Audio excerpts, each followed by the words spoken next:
Everyone, आज हम क में छोटी की मात्रा की और क में बड़ी की मात्रा की, इन दोनों में क्या डिफरेंस होता है और इनका यूज कहाँ होता है उस पर डिस्कस कर रहे हैं।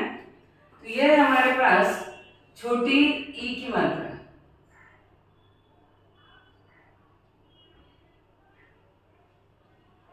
छोटी ई की मात्रा और ये है बड़ी ई की मात्रा। तो ये ई का जो हम लिखते हैं, तो बड़ी ई की मात्रा। अब इन दोनों का यूज कहाँ होता है और इन दोनों में डिफरेंस क्या है। डिफरेंस तो बहुत है, लेकिन हम मैक्सिमम स्टूडेंट्स इसको कहीं भी यूज करते हैं। तो प्रॉपर यूज क्या होगा कि क में छोटी की मात्रा का मीनिंग होता है कि it is used as conjunction. दो सेंटेंस को यदि हमको ज्वाइन करना है तो हम वहां पर की लगाते हैं क में छोटी की मात्रा। जैसे हमारे पास सेंटेंस है कि उसने कहा कि, मतलब इस की के बाद आगे कोई और सेंटेंस है, मीन्स इसका एक और वाक्यांश इधर है। तो उसने कहा कि मैं घर आऊंगा। सपोज मैं ये सेंटेंस लिख रही हूं कि मैं घर आऊंगा।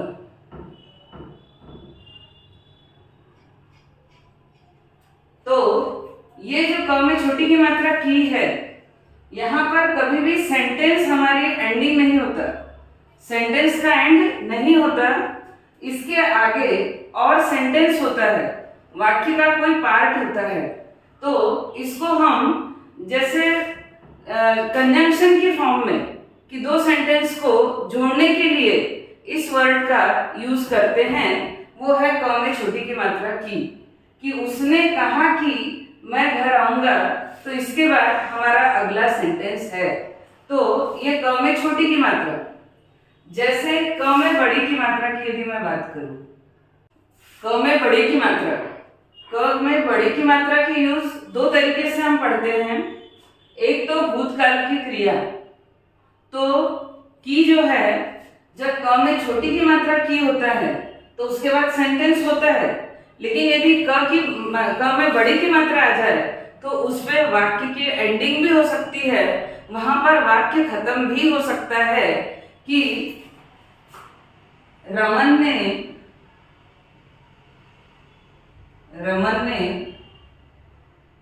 अपनी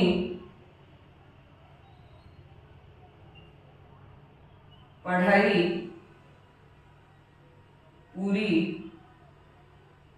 की। रमन ने अपनी पढ़ाई पूरी की मीन्स उसने अपनी पढ़ाई पूरी कंप्लीट कर ली।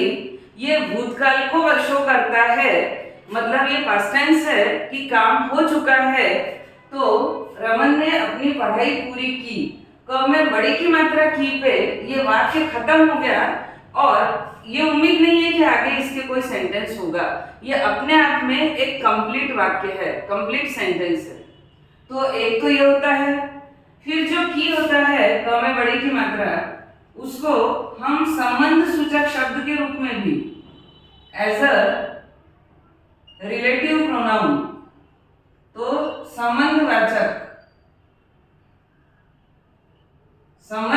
शब्द जो है उसके रूप में भी हम इसको यूज कर सकते हैं। जैसे राखी की बहन हमेशा खुश रहती है।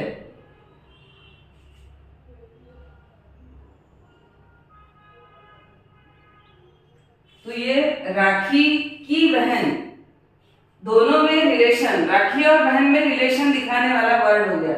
राखी की बहन हमेशा खुश रहती है। तो यहाँ पर ये दोनों शब्दों में संबंध दिखाने वाला जो शब्द है वो है की। तो यहाँ क में बड़ी की मात्रा की, तो इसको हम संबंधवाचक और भूतकाल की क्रिया, इन दोनों तरीके से यूज कर सकते हैं।